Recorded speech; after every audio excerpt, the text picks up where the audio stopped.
One thing I was thinking about was bar culture, and specifically in America, and how it varies across the regions. Well, I think the reason that bar culture is such a big deal in the United States is because you look over at Europe and they have like neighborhoods all over the place, and everybody knows each other in that neighborhood. Right. But like, there's so many small towns in the United States that you don't get that. Yeah.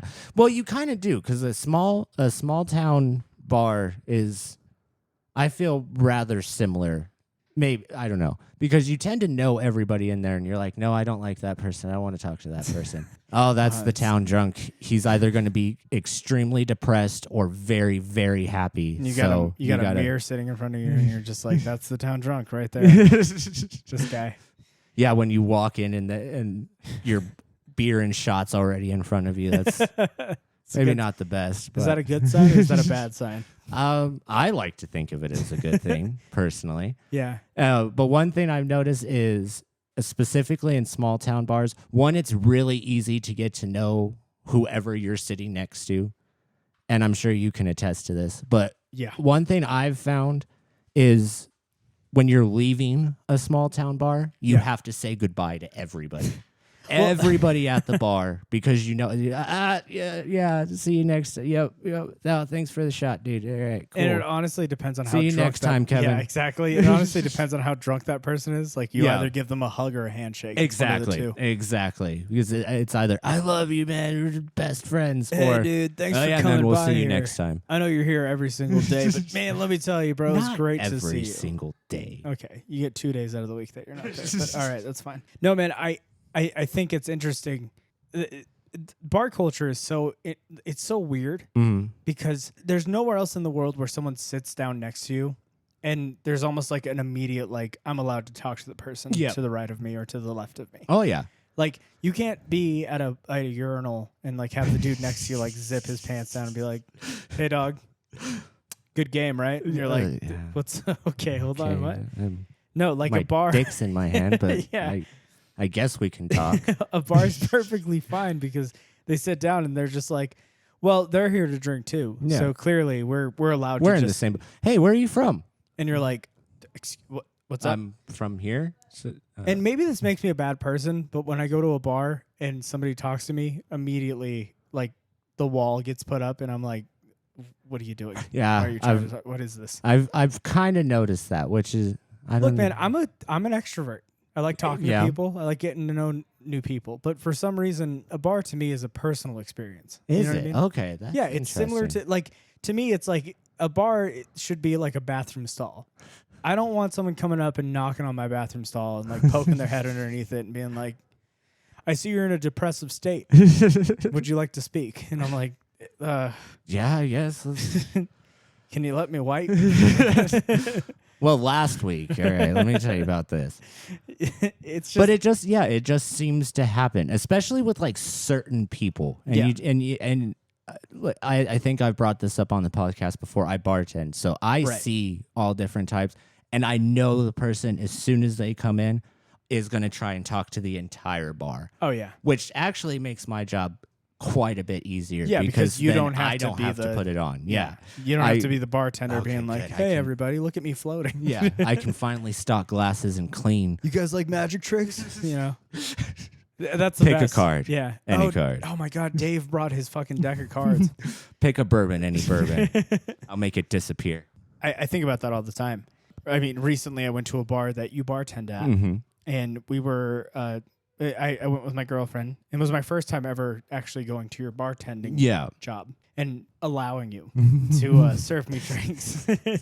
Which, by the way, hold on, can I say something? That tab, we're using top shelf the whole time? No. Okay. That's what regular. What 7 drinks cost nowadays. Oh, great. Good to know. I'm pretty sure like crazy, man. I'm pretty sure 4 of those drinks were just soda water, but okay. No, I refuse to water down my drinks. Do not put that evil on me, Ricky Bobby. Top shelf soda water. I gave you Perrier instead it was Fever Tree soda instead of White Rock. No, dude, because like we went to the bar and I was sitting there And of course, at first it started out super well. It's just you and me talking to each other. Yeah. Steph there, she was talking to you too. We're all making drinks, having fun, whatever. No, you were not making the drinks. That's illegal in the state of New Mexico. He said, "Hey, dude, come back here, make some for yourself." No, he didn't even have me go across the bar. I was just sitting on my side of the bar, making the drinks, and like he was like, "Use the ice scooper," and I was just like grabbing it with my bare hands, being like, "Hey, man, thanks, bro, I appreciate it." It's totally sanitary. Anyway, no. But it started out cool. Yeah, it started out super chill, very casual kind of like conversation. And then before I knew it, like to the left of me, 2 people showed up. 2 of my regulars. And now here's the thing. I did not mind them at all. Right. Fantastic human beings. I had a great time talking to them. Would I have preferred to not have to talk to strangers? 100%. Right. Because what I was there for my, just to sit there, talk to my buddy who's bartending, have a good time. Try some of the specialty drinks that I keep telling you about, but you never get to try because I never have the stuff. Make a couple of dark jokes, you know what I mean? Yeah. No one's there. It was an empty bar. Yeah. It was a Sunday afternoon. Instead, 2 retarees come up and want to talk to you. They can sit down. They're like, "You like bread?" And I'm like, "What's up?" And they're like, "Bread. You know what bread is, right?" And I'm like, "Well, sure, I know what bread is." And they're like, "You ever tried bread? What's your favorite kind of bread? Sourdough, white, wheat, rye?" Yeah. You like rye? And I was like, I don't know. I don't know how to answer you, because personally, I'm sitting there, I'm thinking to myself, a couple of gin and tonics. Yeah. Getting out of here. Whatever. I'm not driving. Right? Right. And then I look over to the left and 2 retirees sit down next to me. Great people. Fantastic and very people. Sociable people. Incredibly sociable. Yeah, when they sit at the bar, they are looking to talk to other patrons at the bar. Now, here's the thing. Do I put off a demeanor? Because, like, the first thing that they asked me was, like, "Do you do theater?" And I was like, well, I don't even... See, I've known you for so long that it's, like, I know... To you, it's normal, right? But like, for 2 strangers to come up and ask... Like, what kind of aura am I putting off that they're like... That is strange. Have you ever heard of this theater company? And I'm like, I don't even know. Sure, dude, whatever. Yeah, last one I saw was like in 2008, but all right. And I mean, like, I personally was just like, of course, I was like, well, yeah, I did it. Yeah. I used to. It's like admitting that you did theater. Oh, it opens up. It opens you up. It either opens you up, but it's kind of like being like, yeah, I used to do crack. Like, that's basically what it was. It's just a little bit of crack. It's not something you want to really admit, Yeah. Because you know that the second that you do, they're going to be like, "Do you want to smoke some crack?" And I'm like, I'd rather not, Right. It's been like 10 years since I've smoked crack. So I don't really want to. Okay, I'm going to just make sure that we blast this off here. I've never smoked crack. Right. Disclaimer. Okay. Neither of us have ever smoked crack. Crack before. Is an analogy for theater. Just to make that clear. And all theater kids used to be crackheads. It's strange. It's really strange. So I'm a little bit opposite. I don't know. When I go to a bar, it is kind of my social outing for that because I very rarely I work and go home, and that's or go to the bar, and that's my little bit of social outside of work. Sure, but I'm not an extrovert, so I can read if I'm going to get along with you or not. Okay, and if you like, let's say I'm sitting in my bar stool, because I have a reserved one, right? Because I'm that person. But again, let's say somebody comes up. That's the town drunk right there.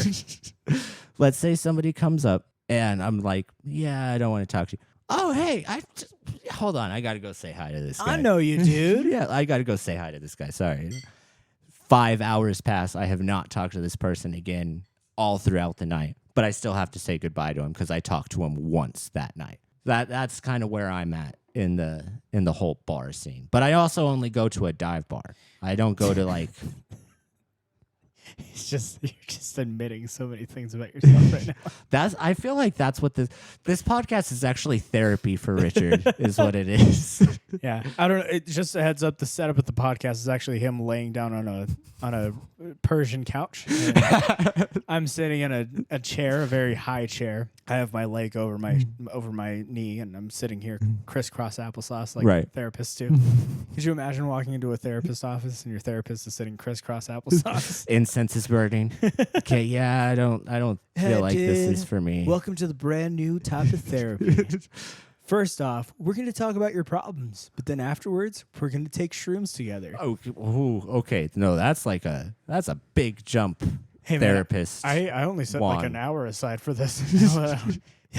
You need 3 days. That's going to change. Anyways, let's go ahead and get this podcast going. If you didn't know, I'm Juan. I am Richard. And we're shooting from the hip. So here's the intro.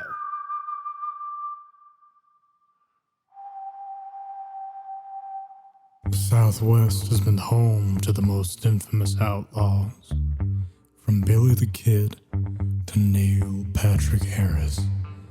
Safe to say, legends have wandered these deserts.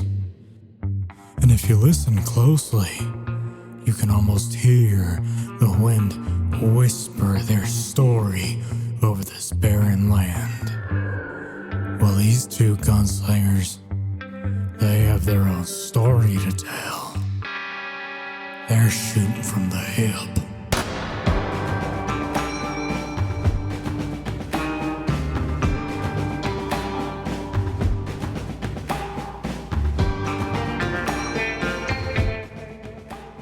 Anyways, so here's the thing. I live in a less than admirable neighborhood in the area. Okay. Right. That was great way to start. That was a hard sentence to get out. I live in a less than admirable area, in this small town that we live in. Mm-hmm. I heard a gunshot. Oh, okay. Right. I might have something to say about that. So I woke up to the sound of gunshot. That's not the issue. Okay, I was gonna say, like, what was your mind, dude? I hear like gunshots you all the wake time. up, yeah, and it was like 3 a.m. Okay, I'm woken up pretty normal to the sound of gunshot. Mm-hmm. Okay, that's not the issue. The issue is the time that the gunshot happened. Okay, like 3. Come on, you couldn't have killed that person at 9 o'clock. That's what I'm saying. You know what I mean? I have to be up at 7 o'clock in the morning, and you want to kill a person at 3? Yeah, let's be respectful about your surroundings. And like, I don't mind having a gunshot go off. Right. Because around 9 or 10 o'clock, all the time. Yeah. You know, that's fine. I've got The Simpsons on. You know, you just hear like in the background. You're like, wonder that's a 9mm. Oh, that was nice. You know, because by then I'm thinking to myself like, oh, it's just some guy outside of his house shooting his gun. Right. It's whatever. Normal things. No, like what I was thinking. What's so funny about where I live? It's like 9 o'clock. I'm getting ready for bed. We've got like a sound machine, and it's like ocean sounds. Oh, okay. You have like one of those white noise things. Very therapeutic. Just very nice light rain sounds. But in the background, you hear like gunshot. Exactly. You know, so it's ocean sounds and pop, pop, pop. And that's perfectly normal to me. Yep, you know? yep. I fall asleep. Time to go to sleep. I'm like, oh man, it's such a beautiful That's how area. you know it's time to go to sleep. You know, but man, the sunset's a killer. No, that I ran into that because one of my coworkers moved. Like I have recently moved. She moved into one of my old neighborhoods. Right. And I was like, oh yeah, I used to live around there. How many gunshots have you heard already? About 8. Oh, slow week. All right. Slow week for us. Yeah, no, it's interesting because, you know, I like I said, I'm used to gunshots. Yeah. I'm perfectly fine with gunshots. I have no issue with them. It's, 9 o'clock, 10 o'clock, go ham. Dude. Yeah. You know, pull out the AK. Oh yeah, cool. Ta, ta, ta, ta, ta, you know.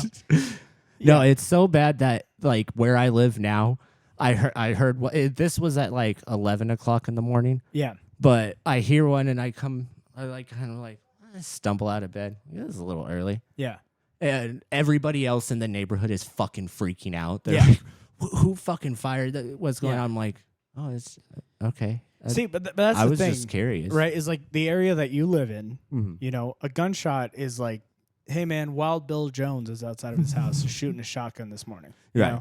That's the type of gunshot that you have here. The area that I live in, Right. It's like a gunshot's a threatening sound. it's like a Tech 9. Unless it's 9 o'clock. About 9 or 10 o'clock when I'm going to bed. They're just having a good time. Yeah, somebody's outside. Somebody just got a brand new 9mm. They're going out there. They're trying it out for a couple shots. I'm fine with that. Don't aim it at my house. Right. Perfectly That's fine all with I that. ask. When I'm waking up at 3 a.m, to the sound of a gunshot, that's a different story. I agree. Okay. Yeah, that is a little off-putting. Because then I'm thinking to myself, like, Oh, what's going on? yeah. Who's up at 3 a.m. shooting their gun on a Tuesday? On a Tuesday. What's going on here? That's a different story. I agree. You know, I wake up, little aggro, the cat's meowing. I'm looking at her. I'm like, thanks for letting me know. Appreciate that. Could have slept through it. I'm looking outside my window, trying to see if there's any flares or anything like that. Right. So it's interesting to me that depending on where you live, the sound of a How gunshot. normal is a gunshot? Yeah. Like, no, that's living in the Southwest. You know what I mean? Yeah, that's true. Because if you live close to a gun range and there's a gunshot that going is off, true. Right? Like, yeah, there's a gun maybe range right down the a road. mile away. Yeah. There's a gun range. You So know? that's nothing Yeah. abnormal. So you hear a gunshot and you're like, oh, it's probably Wild Bill. Yeah. Trying out his brand new thing. Yeah. You know, where I live, it's an aggressive sound. Yeah, that's a little different. 'Cause You know? Yeah. Right. I was outside working on my truck, checking levels, doing fluids, stuff like that. And I see a couple of people walking down the street. Okay. Right. I look over as I'm working on my truck, look back, and they're staring at me. Oh. Right. Here's the thing. I don't mind if you stare. I really don't. I get it. You stare at people. People are people. Hold on. How many people do you just walk down the street and stare at? Oh, I do it every day. Yeah, is that like a normal routine for you? I'm going for my daily walk. Let me 6:30. stare at old Mrs. McGillicuddy. And then she pulls out the 9mm and I'm like, I better stop staring, you know. Yeah, Mrs. that's not my. Mrs. McGillicuddy is her name. That's who it is. That came out worse than I meant it, but we're gonna stick with it. No, it's but like- Mrs. McGillicuddy. Yeah, like I'm outside, I'm working on my thing, just having a great time. Right. You know, my plan for the day is like Listen I'm to some Iron Maiden. yeah, and guess just who's re-staining the deck in his Rolling Stones tank top today? You know what I mean? your that's- vintage Rolling Stones T-shirt Saturday. that you bought at H&M. Exactly. H&M. Saturday, 11 a.m. Just finished up watching a soccer game or something like that. I'm outside doing my work because what else is there to do as a man on 11 a.m. at a Saturday? Because I sleep, but no, I've passed because the I have to go to work right, but 5 hours later. I've passed the level of like Saturdays being like video game days. Oh, okay. I can maybe do an You've hour of video graduated. games. Yeah, it's happened. You think to yourself as a kid, it's like, I'm going to be a cool adult. Yeah. You know, I'm going to be the type of adult that just hangs out in his house, Yeah. plays video games, watches movies, drinks some IPAs, puts some movies on, does his thing. No, that's not Now my you're life. like, no, I need to restain the deck. Exactly.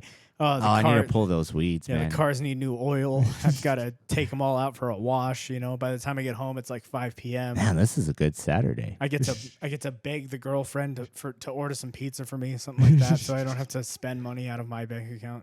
So I'm sitting there and putting window washer Winder washer fluid. It's happening. We're slowly becoming our area. Yep.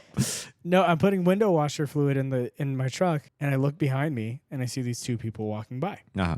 And I don't know if my reaction to this is aggressive or not, but I'll let you be the judge. Okay. I look over. First off, I gauge the people that are walking by. Yeah. Read them real quick. Right. I see bald dude, tattered up, no shirt, probably like jeans. Swastika on his neck. Well, I didn't look that closely, but that's a fair guess. And I'm like, wonder what they're doing. And then his girlfriend. Okay, I was going to say, Scary who's Mary, the other one? Scary Mary, 4'3", wearing like basketball shorts and like a tank top. And so immediately my mind goes like danger, Yeah. danger. But and maybe that's just me. No. I'm aggressive towards everybody, so this is not me judging you. Right. But I look over, window washer fluid, and I see this guy who's staring at me. And he's staring a little too long. So I say, "Hey, what's up, mother?" Okay, little aggressive at the beginning, but Right. I'm not judging yet. I want to listen to the story. I feel bad Mm-hmm. because immediately he like turns away, he puts his head down, and they walk by. I'm surprised you didn't do the what do you want nod. Yeah, You know, like the the head tilt, back. yeah, and the chest chest out. pops out a little Yeah. bit more, and then you just go back to normal. Yeah, so I did that to this guy, and then after he walks down the road, I think to myself, "Am I the bad guy? Did I accidentally just like call out some random guy who was just going for an afternoon He was just checking out your truck. He was just Yeah, like, he was oh, like, that's a nice truck. that's a nice, yeah, that's a really What do you nice want, truck." motherfucker? Oh, I'm I'm sorry. I didn't even like. He was probably in his head thinking to himself, he probably needs help with that. I wonder if maybe I can blossom a new friendship here. Your neighborhood is not that nice. Okay, yeah. Right. No, see, yours was a reasonable guess. See, but that's what I'm saying. I'm going back to the fact that like it depends on where you're living, right? So like now, see, around where I'm living now, not where I grew up, but where I'm living now. Yeah, that would be a reasonable assumption. Is somebody's just like, oh, hey, maybe I can help him out with that. And then you turn around. And got you say, some tools. Like, you turn around and you say like, "What's up, gentlemen?" instead of like, "What's up, motherfucker?" You know what I mean? Yeah, right. Sound like a complete. Hey, afternoon, sir. How you doing? Hey, brother, you want to come by here? Maybe I got a couple beers. Yeah, maybe we can have a couple of Bud Lights together. Talk about life. You know what I mean? Get lost in the moment. Do we want to talk about the whole Bud Light thing? Oh God! All right.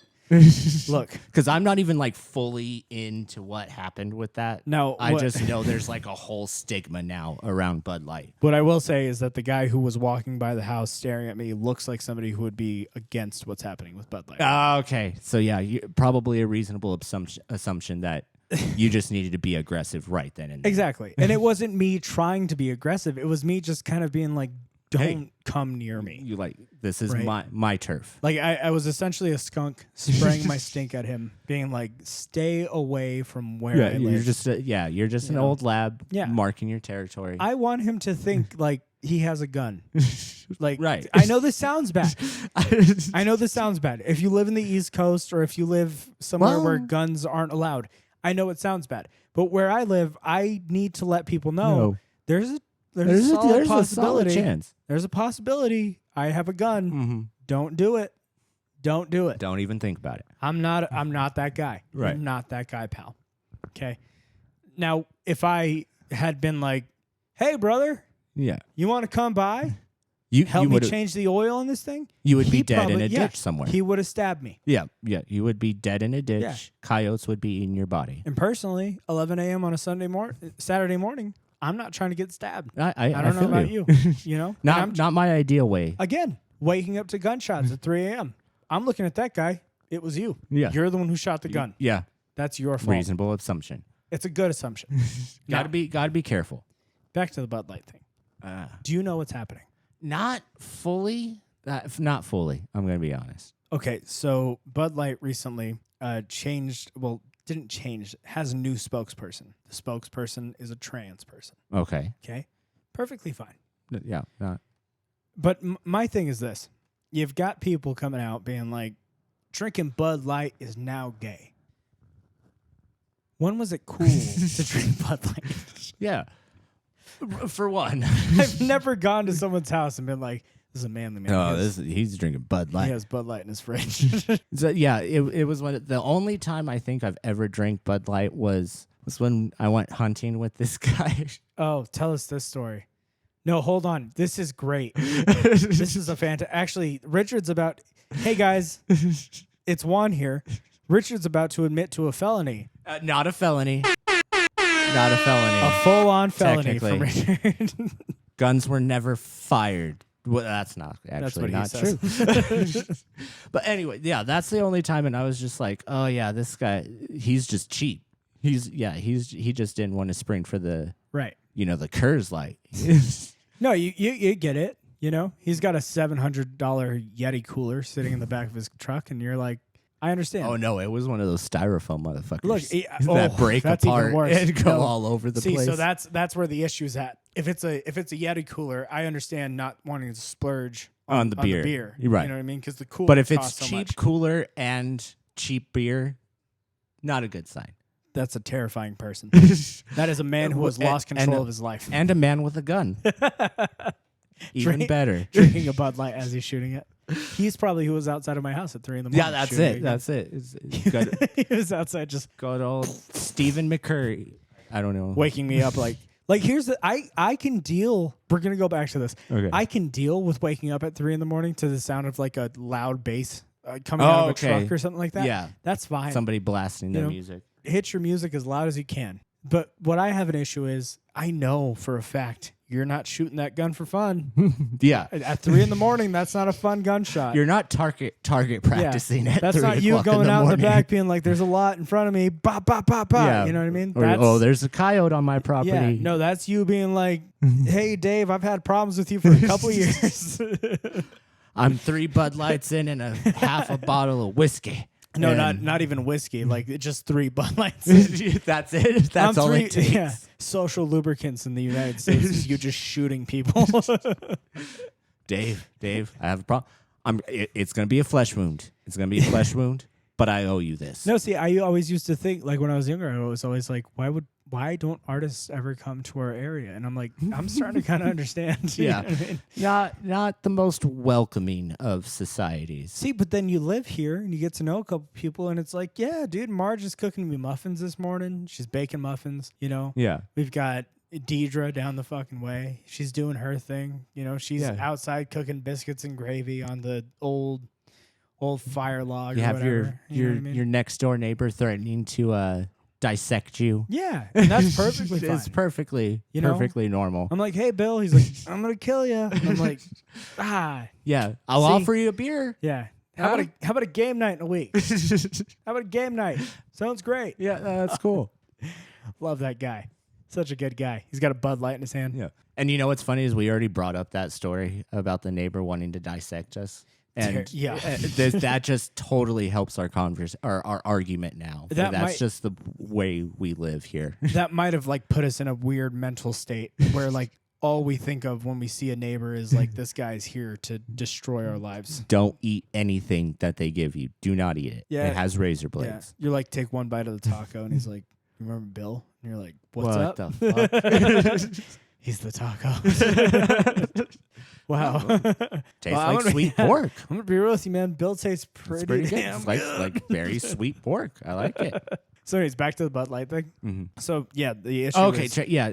So the issue but- is that there's a trans spokesperson and like all the old Bud Light drinkers, gentlemen who used to drink Bud Light Yeah, are now like, fuck Bud Light. yeah, how dare you use a man who's or Or a a woman woman who- or a, I don't even know what, blah blah blah. My thing is like, dude, Who fucking maybe cares? this is a sign. Maybe stop drinking Bud Light. Like, I think what's funny is like you see all these videos of like these people being like, I'm gonna take Bud Light out to my backyard and shoot it with my gun. Oh It's my like, god. number one, you're wasting bullets. Number two, you just bought like $300 worth of Bud Light. What are you doing? Are you just gonna throw it? Or you're just Yeah. gonna shoot it now instead of drinking I it? went out and grabbed 60 packs of Bud Light. It cost me $40. and I'm gonna shoot it so nobody can drink it. Exactly. How the fuck does that make sense? How are you winning here? You know? Exactly. Yeah. The Corp- war yeah. on Bud Light. Oh, and then like, being where we're at, a lot of my Facebook friends are like putting up posts being like, oh yeah, check it out. Bud Light 30% down on their sales this month as they're drinking a Bud Light. Well, I can't stop drinking it. That's the thing. What do you want me to switch to Miller Lite? Yeah, it's crazy because like you look at the Facebook videos, they got like 500,000 likes on these things, and it's like some guy being like, me and my wife went out. We used to drink Bud Light all the time, and what I'm going to show you now is me doing an act of patriotism. And it's like, yeah, dude, that's real patriotism. Yeah. And by patriotism, you mean dumb as shit. Yeah. Congratulations. You won the game. Yeah. And you lost the fucking war. Who the fuck gives a shit? Like, how is it? First, again, how is it that 500,000 people can sit there and watch a dude pour out cans of Bud Light for like 30 minutes?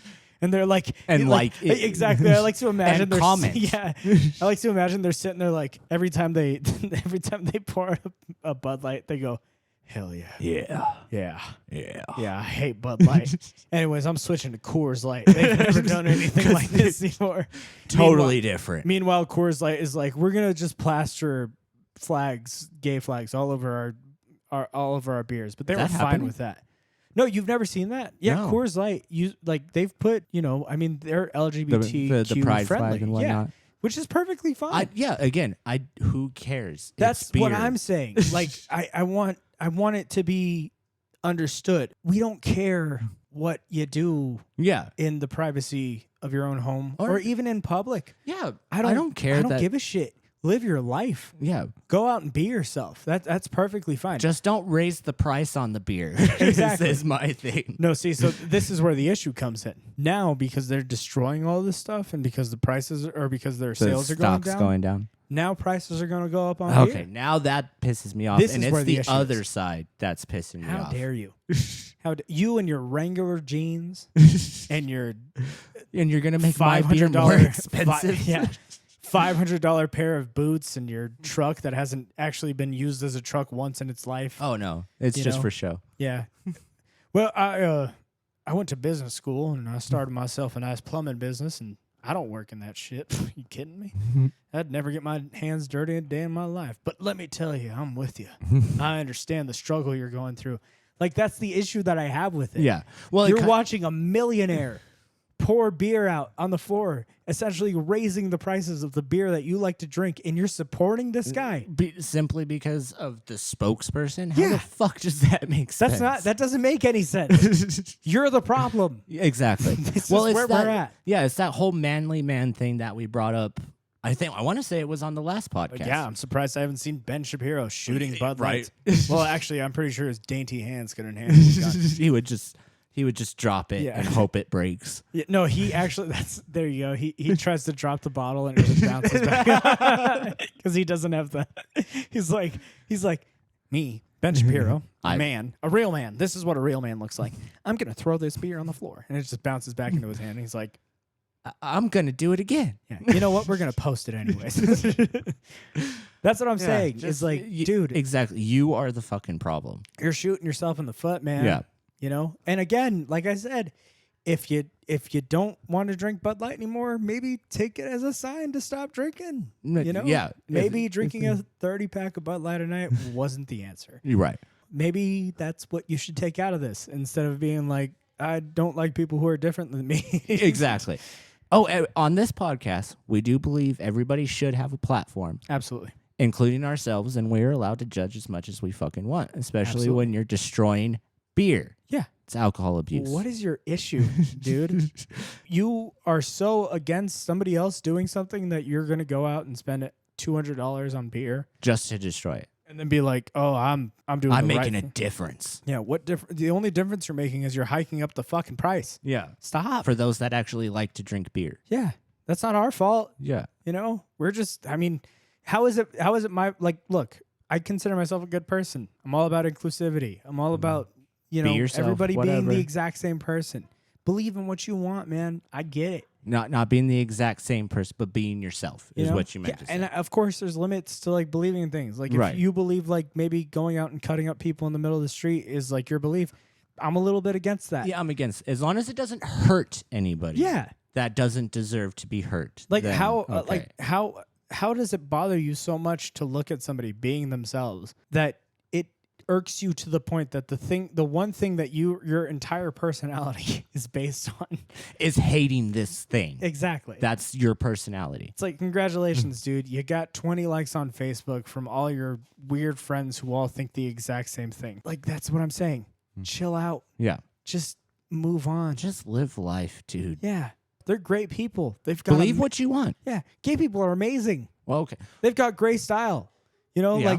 like if I was ever I'm not if- going to say all if gay somebody people are ever great. assumed to me, like, I'm hey, a man, person-to-person basis. But like if somebody ever assumed that I was gay, I'd be like, I am flattered, because that means 'Cause I'm that doing means you something smell right. good. Yeah, I smell good. You dress I fine. dress really well. I'm a very friendly person. Mm-hmm. I clearly am able to like navigate life in a way that people look at me and they're like, this person is so Successful. ecstatic and successful. Dude, there you go.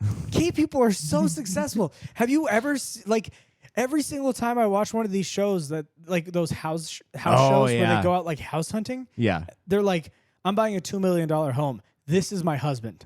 I'm like, what the fuck are you fucking doing? on you, dude. What are you Alright. doing that's so right that like I can't go out and buy it like that's what I'm saying. 90% of the time when you meet a gay person, they either are the most successful or most well-dressed person or well-moisturized person you've ever met in your life. That's your problem, man. Anyways, we're Wow. gonna take a quick break, yeah? We'll be right back, as always. I think you hit the wrong button. That was supposed to be the outro song. Here's the outro song.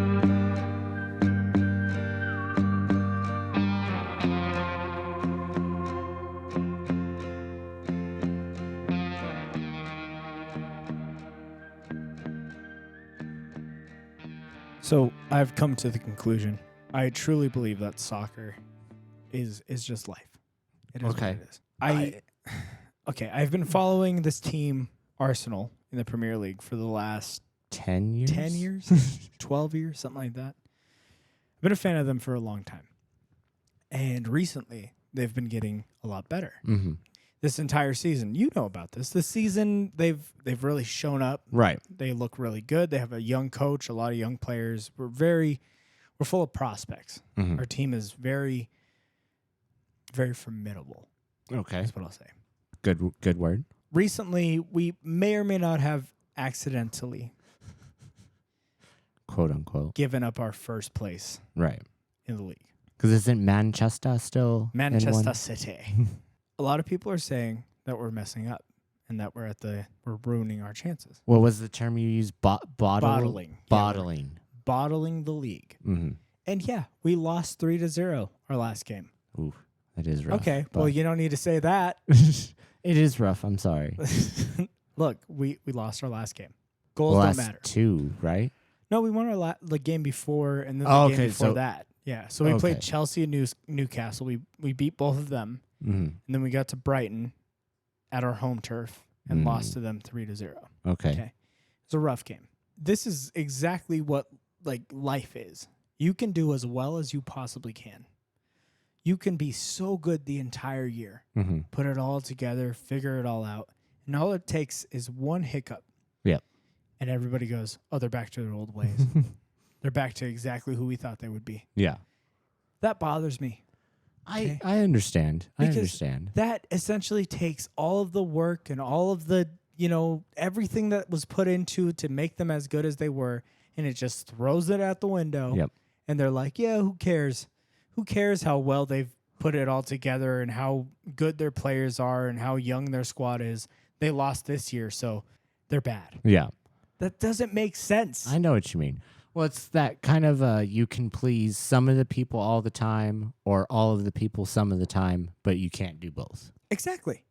And how is it on them that they've, they don't have the squad depth that Man City has. They don't have two really good teams essentially sitting on the bench ready to go. Right. Well, and weren't you telling me that it was like they had to go into like a couple of very rough games and then go into that one that they won but suffered injuries and then had to go into into a very big game that is very consequential to the lineup, to the morale of the team. the morale. Yeah. Thank you. So it's almost like essentially what it is. It's like you've been doing great all year.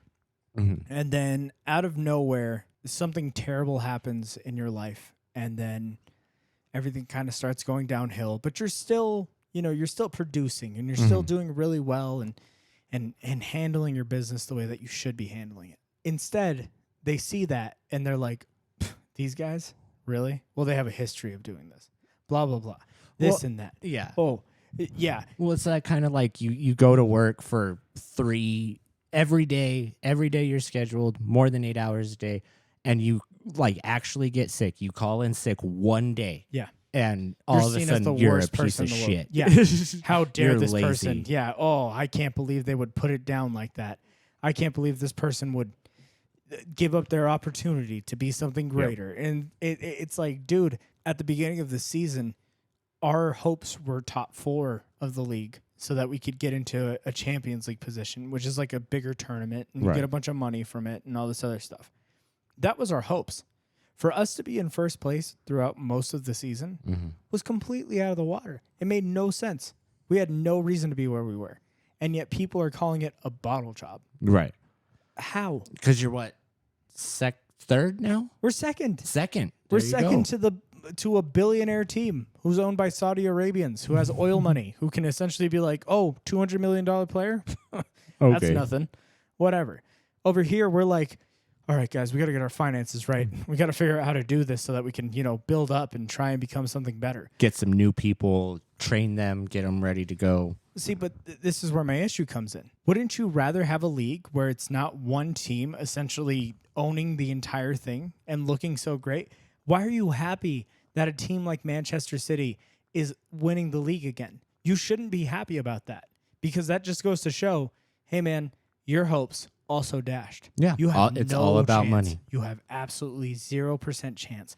And it's all because we, as a community, have decided we don't like Arsenal. That's all it comes down to. And that's what I'm saying. It comes back to life. Right. So when you say, I don't mean to cut you off, because I feel like you're going into a good conversation, but correct me if I'm wrong. When you say community, it's like soccer fans. Exactly. Or football. Football. But yeah, soccer fans that are collectively hating on Arsenal. Right. Because it's just because it's a young team that's doing really well. And yeah, we have a little bit of a rabid fan base. Mm-hmm. And the fan base is a little bit out of control. And if we were to win the league, they'd probably be unbearable. That's understandable. I get that. But what I'm saying is, much as life is, you don't want to see somebody succeed and then fall. Right. Right? At least you and I don't. But apparently the human nature is, oh, they're doing good. I want to see them fuck up. I want to see them fuck up. Yeah. You can do as well as you possibly can. You can be as good as your life as you possibly can. Hit all the right notes, constantly move forward and become something great. Right. All it takes is one. And they eat at you like vultures. They really do. Mm-hmm. That's where I'm at. Yeah. Why is it so difficult to want to see somebody succeed? Yeah, it's a soccer thing. I get it. But why is it human nature to want to see somebody fail?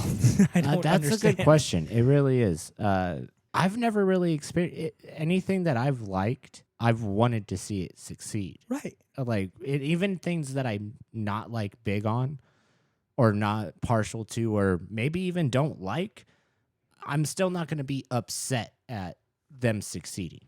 We brought this up before. Halsey with the bad. Yes. Do I feel like her freshman album Badlands was great album? I'm not upset that she's still making money, still making songs. I just think that the quality isn't for me anymore. Yeah. And I'm like, okay, well, I'm just not going to pay attention to it. And I don't have to hate that she's still succeeding. And that's the thing is, like, personally, I would have much rather seen like a less successful album with a similar style. Because Right. I wanted to see that growth. I wanted to see what happened when the artist was essentially allowed to just plow forward with their vision instead of having like all these hands come in and being like, well, that's not marketable. Right. But it doesn't mean you hate it. It doesn't mean you want to see her fail. It just, kind of missed opportunity in my opinion. That's what it is. Yeah. And so it takes me back to this. We're coming into a summer, usually in football or in soccer. There's a summer transfer window where you essentially are given the chance to sign new players and rebuild your team. Kind of like the draft for American football. Yeah. You're given a chance to see your team become something greater. Mm-hmm. What I have an issue with is this is the first year. This is the first time that we're seeing this team kind of like become what it is. Mm-hmm. You don't think they're going to get better? Right. You don't think that with this influx of money and this new competition and the players getting older and becoming better players, you don't think that they're going to turn around and be like, oh, they're only a better team? No, what people see is what's happening in the now. Right. They see like, oh, well, they've given up or they've lost it this time, so that means it's never going to happen again. And that doesn't make sense. Yeah. It's like life. It's like, yeah, you got a hiccup, but you're going to learn from that hiccup and you're going to keep going. You're going to grow from it. You're going to become better from it. Get back on the horse, as they say. That's my problem. I understand that. I have such an issue with it because all I see, and it's constant.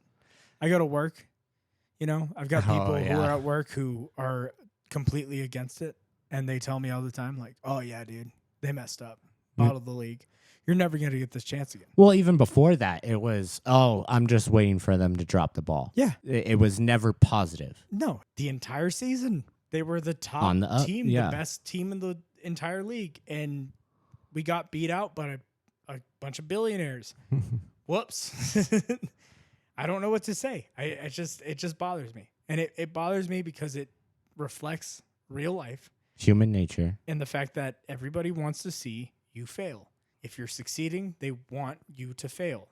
I don't understand it. It doesn't make any sense to me. Why? Why would you want to do that? Why would you want to look at something that's like fledgling and becoming something better and flowering out? And then you're like, yeah, but man, how fun would it be to see them fall? Yes, exactly. Yeah, and I mean, we see that constantly throughout human nature. I mean, it just, Yeah. I don't know why. How about you? Have you ever dealt with something like that, like sports team wise or just personal? So sports, I'm going to be honest, I don't follow a whole lot because I used to play sports. Right. So You see it and you're like judging it essentially like well, yeah, and then like I don't like being that I'm already on edge enough as it is. I don't need to yeah, sports will really put you on Yeah, I edge. don't need to be involved. Get the in dog out of that. the room. Yeah, exactly. And that's a reference to my mom who does still watch football. Right. And one of our dogs cannot be in the room because he freaks out with how much she yells at the TV. Yeah. And that would, if I were to do that, it would be times 10. Right. The TV might get broken. So Holding it over your head. Yeah. Let's just avoid that. But as far as the people wanting you to fail, I've seen that more with coworkers than with the general people that I cater to, service, Right. That my guests that I call them. But yeah, a lot of people, and one of my coworkers actually just basically became partner with me and running what we do. Yeah. And she was like, okay, I get why you look like you're about to have a stroke every 5 minutes. Because they're finally starting to understand like the what stress goes into and it. Yeah. Everybody's like, well, because you're at a certain position now. Well, they're not doing this. Well, they're not doing that. Well, they're not doing of this. course. Despite the fact that you're doing all of this, Well, it doesn't matter. It's interesting because once you're kind of like handed the gauntlet, you know, like you work. I think everybody works towards becoming something bigger where they're at, right? Because you want to make. Well, more I don't want to money say everybody. I think a lot of people are content with just doing their job, doing but this, there that, are people who and then go home. They go and that's into it. work trying to be more successful and they want to grow and become Right. something bigger. It's weird what happens. It's almost like that boss thing. Like you have a friend who worked with you and then they become kind of like a higher up. Mm. And it's so weird because you start putting the judgments that you and that coworker used to put on somebody else. That judgment starts to go onto that coworker. Yeah. And you kind of start to like think to yourself like, oh, it really just is the position. It has very little to do with the person themselves. It has a lot more to do with like the position because like anything, you think that you can do something better until that you're given the opportunity to do that thing. And then you do it just like the other person did it because as it turns out, that was the only way that you could actually do it. Exactly. I know you've experienced quite a bit of that throughout the years. Yeah. I used to manage a convenience store and, you know, I used to be one of the boys. You know what I mean? Like I used to be in the trenches, essentially being like, oh, yeah, man, the boss. Yeah. Or this person. How dare they? You know what I mean? I can't believe they made this decision. I would do it this way, blah, blah, blah. I want them to stop telling me what to do. And then you get into that position and it's like, yeah, no, you have to stock the chips. please stock the chips. Or right? stock the drinks, please. And like, then that cappuccino machine hasn't been cleaned in months. Right. And I think that's please clean it. I think that's what goes into it is like once you get into that position of power, you understand the stresses that go into that position of power. Yeah. And you start to be a little bit more forgiving, but I also feel like you tend to be a little bit more judgmental as well towards those that used to do the position. Yeah. Because you're like, oh, now well, you understand. I'm doing it like this. Yeah. Like now you see, well, I did like because you're always thinking, well, I would have done it this way, right? And then you actually do it that way, and it works out. Yeah. And you're like, well, okay, so they could have been doing it this way the whole time. And I think a lot of it comes down to the fact that like maybe after a while, laziness, not even laziness, but like it's done a certain way and it's worked a million times before. If it's not broke, don't fix it. But that one time that it doesn't work, yeah, now all the of a criticism is just, and I think that's why you get paid more in those higher positions. Yeah. It has little It's to that do with little the job. compensation. Yeah, the compensation has very little to do with the job. The compensation is actually because you know damn well that the people below you are talking some trash. Yeah, dude, and you have to deal with that. Yeah, and are conspiring against you. So it's just that little bit extra of, Yeah. okay, please. Because like I think that's what it comes down to is like you can either be a boss or you can be a friend. And there's no in between. And that's what sucks. Yeah. That's it the really harsh is. reality of it. Like you can be the coolest person in the world. Like you can be like, yeah, man, you want to take 3 days off? I totally understand that, right? And you can try and be as like nice as possible about it. But at the end of the day, they're always going to be like, yeah, you only gave me 3 days off. Yeah, right. You know? Or, yeah, I like that you brought up the whole friend boss thing. Right. Because that's oh man, that's a hard. It's a fine line. Yeah, it really because is. So one of my sayings is what happens at the bar stays at the bar. Right. Or, what you do outside of work is your business. Unless it affects The business. Yeah. So I am sort of in a leadership position. Do I go out for a drink with everybody, or do you I stay back and have to be the boss? Yeah. Because once you start going out drinking and all this, and you start talking, well, it's is because that going to hurt you? Like my thing is like imagine going out and drinking with like some coworkers or something like that, and then one of them like becomes super judgmental about the business or becomes super judgmental about somebody who's in an equal position of power. Right. Are you supposed to just overlook that? Exactly. Or yeah. Like you have to. You honestly have to essentially like keep a distance between you and somebody who used to be or somebody who you used to be equal with. And now, because now you're in a position where like if something's said, you can't just stand there and be like, oh yeah, dude, you're totally right. Yeah, he is a piece of trash or whatever. I feel like a lot of that is just knowing when venting is venting and when it's genuine like criticism. This needs to change. Yeah. And maybe that's even beneficial. I'm still working through that and still trying to figure out how that relationship works. And I think a lot of people, it's hard. Yeah, I think a lot of people understand that that's not an easy thing to do. Because, I mean, like, of course you want to be, I mean, everybody wants to be the cool boss. Right. Everybody wants to be like, but like. Until you get walked all over. Right. And then you don't want to be the cool boss anymore. Because and then you have to be the dick. Yeah, because if you become too much of a friend, then you have people who think to themselves like, oh, well, I can tell this dude I'm not coming in any time and he'll understand. And it's like, well, no, motherfucker, like I can't. There's still the barrier. You have to understand, like, the reason that you're scheduled for this day or the reason that you're supposed to do this is because I have other things that I have to do. You can no longer rely on me to do these things. Right. And it's such a weird, fine line that you have to walk because you essentially have to be the friend while at the same time being the authority figure. Right. Like, you have to let them know, like, yeah, dude, I'm cool with you doing certain things. I'm not going to call you out for certain things. But when it gets to the point where it's, like, surpassing that level. Yeah, there's a line. Yeah. And once you cross that line, I have to be able to tell you. Yeah.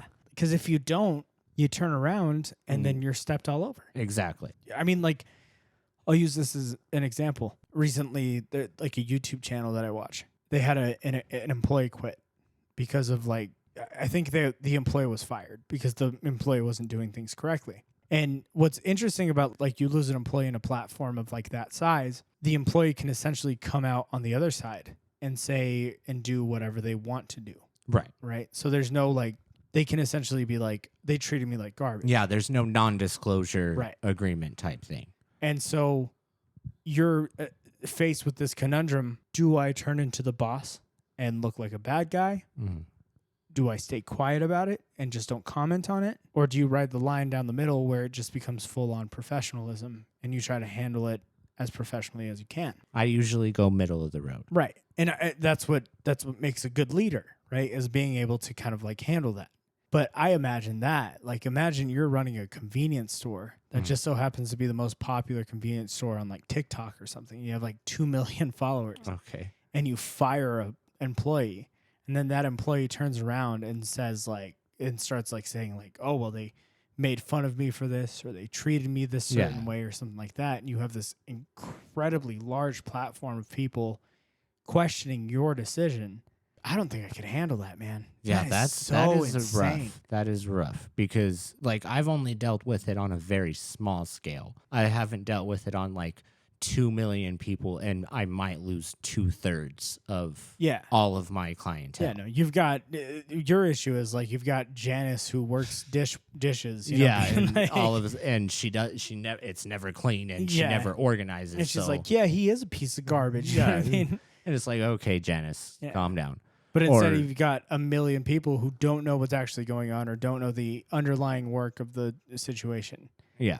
Criticizing you for something that they literally have zero idea about. Like, how do you handle that? Good question. You know what I mean? Like, know. could you imagine? Holy cow. You know, I watch the YouTube channel and I see how they interact with their employees, and it seems kind of like a really cool, mellow atmosphere. So for something like that to come out on the other side, it's like, it starts to make you question. Yeah, it's like, what's actually happening there? Yeah, like what was going on that we didn't see? That makes this person feel so obligated to like come out. Or are they just a dick person? And exactly. You never know. Want to stir the pot. And it's terrifying. I can definitely see that. On that note, Juan. Okay. I think it's time that you and I think we should go in a positive new direction. Okay. Separately. I'm just kidding. Juan is not fired. I would be the one fired. I'm being fired from my own podcast.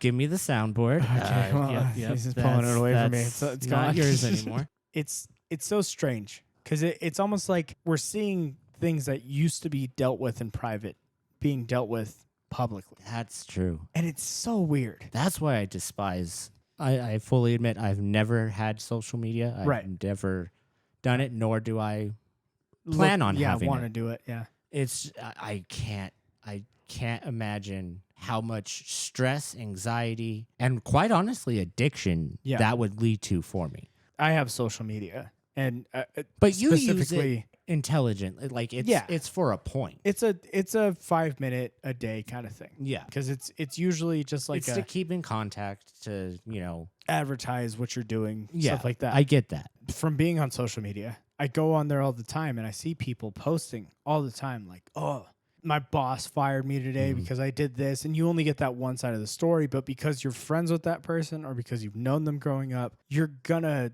criticize the boss. Right?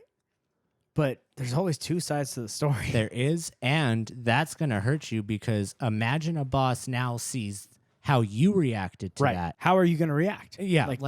I'm looking at that as, okay, I don't want that person because they obviously don't have That's respect. what I'm saying. So, like, how many times have you, well, probably not you, but like the amount of times I've been on social media and I've seen somebody like post something like that. And in my head, I think to myself, you're unhireable. Like, I would never trust you because you come on social media and you like flaunt your issues with your boss or your business instead of keeping it to yourself. It's showing your cards. Yeah, it's showing your cards. It's showing your character. Like, trust me, dude, the amount of times I've been upset and I've wanted to post like a cryptic message on social media and I stop myself from doing it. I just feel like it's a tool that we haven't learned to use yet. And not effectively, at least. Yeah, especially in a small town setting. They're going to hear about it, dude. Like, you don't think that like your general manager is going to hear about you trash talking them all over social media? Like you're going to hear about it from the social media. You're going to hear about it from the grocery store. Yeah, you're friends with 20 of the employees. So you don't think one of those guys is going to be like, hey, Dave, dude, check this out, man. Somebody said something crazy about you. You know what I mean? Hopefully I never have to deal with that. On that note, Richard, I know that you tried to fire me earlier, but... Oh, am I fired now? I clicked the wrong button. I can't do it. Technical difficulty. I know that you're an employee, and man, we appreciate your years of service. Thank you. My years? Your days of service. We appreciate everything you've done for this company, this company of ours, my company, my soundboard. But thank you. Anyways, I've been Juan. I am always Richard. And we've been shooting from the hip.